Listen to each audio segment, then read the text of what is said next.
ایک شخص کا واقعہ لکھا ہے کہ اس کی موت کا وقت آ گیا اور نزع کا وقت ہے۔ سب لوگ یہ کوشش کر رہے ہیں کہ زبان سے کلمہ پڑھ لیں، مگر زبان پر کلمہ جاری نہیں ہوتا۔ چنانچہ لوگ ایک بزرگ کو لائے اور اس سے پوچھا کہ اس کا کیا حل نکالا جائے، اس کی زبان پر کلمہ جاری نہیں ہو رہا۔ اس بزرگ نے فرمایا کہ اگر اس کی والدہ یا والد حیات ہو تو ان سے اس کے لیے معافی مانگو۔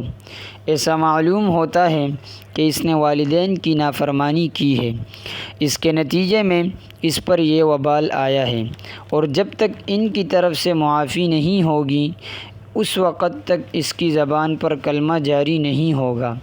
اس سے اندازہ لگائیں کہ والدین کی نافرمانی کرنا اور ان کا دل دکھانا کتنی خطرناک اور وبال کی چیز ہے۔ حضور نبی کریم صلی اللہ علیہ وسلم نے ہر قدم پر اپنی تعلیمات میں والدین کا احترام اور ان کے ساتھ حسن سلوک کا لحاظ رکھا۔